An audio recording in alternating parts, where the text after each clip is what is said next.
अस्सलाम वालेकुम। आज हम बनाएंगे चावल की खीर। आइए शुरू करते हैं। चलें शुरू करते हैं।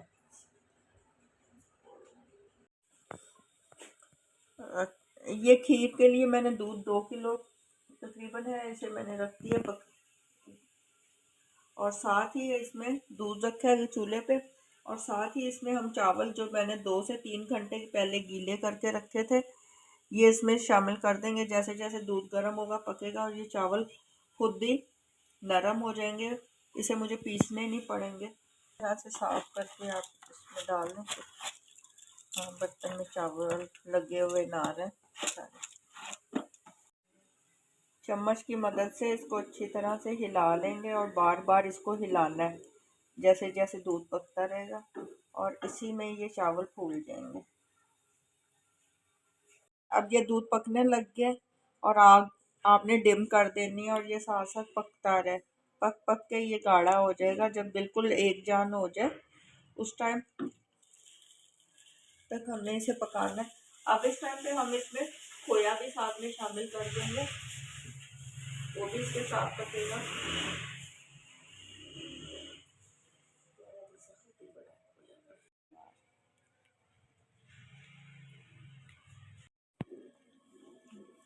अब ये इस तरह से हमने हिलाते रहना ताकि नीचे ये चावल ना लगे और चावल इस तरह साबुत ना रहे। पीस के भी डाले जाते हैं लेकिन इस तरह से बनाए ना और हल्की आग पे पक पक के ज़्यादा अच्छी खीर बनती है। इस टाइम पे हम इसमें खोया भी ये शामिल कर देंगे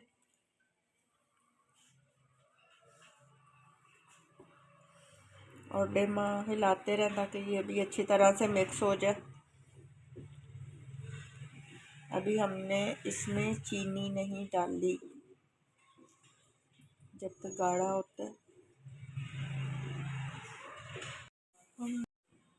ये बड़ा चमचा भर 1.5 चम्मच भर के हम इसमें चीनी शामिल करेंगे। कम ज़्यादा ये आपके ऊपर है, अगर आप ज़्यादा मीठा खाना चाहते हैं तो।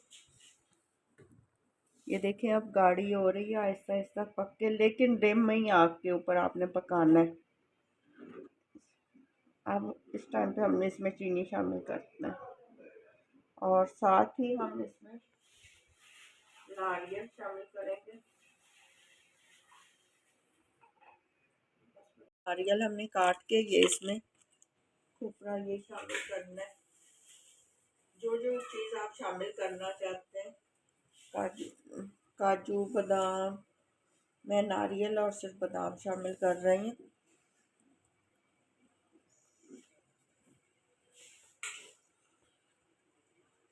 साथ ही ये बादाम पीस के मैं डालते हैं, इसकी खुशबू बहुत अच्छी आ जाती है दूध में बादाम की, क्योंकि ये पक पक के पकती है खीर और पिसा हुआ बादाम हो ना उसकी खुशबू अलग होती है। अब इस टाइम पे इसको डिम आग पे और हम पकने देंगे, लेकिन हिलाते रहें। खीर तेज़ आग थोड़ी सी भी हुई तो ये नीचे लग जाती है और फिर जले हुए की स्मेल आती है बीच में।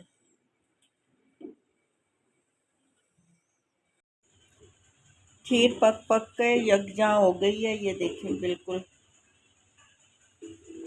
बिल्कुल तैयार है। अब हम फ्लेम को बंद कर देंगे। ठंडा होने पे हम इसे डिश आउट करते हैं। आप मेरी रेसिपी देख रहे हैं तो साथ साथ मेरे चैनल पे लाइक और सब्सक्राइब भी किया करें। ये आप सबका प्यार होता है जो हमें मिलता है। ठंडा होने पे हम इसे निकालते हैं। जब तक खीर ठंडी होती है हम दूसरी चीज़ें काट लेते हैं।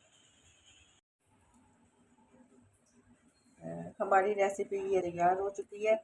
आप भी इसे ज़रूर ट्राई करें, बहुत इजी है। आपने देखा चावल मैंने ग्राइंड नहीं किए थे, उनको पहले 2 से 3 घंटे मैंने।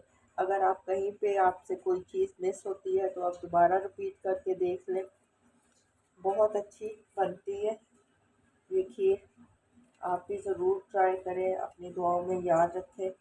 अगर मेरी ये रेसिपी आपको पसंद आए तो चैनल पे लाइक और सब्सक्राइब ज़रूर करें, अपनी दुआओं में याद रखें। ओके जी, अल्लाह हाफिज़, इंशाल्लाह फिर मिलते हैं।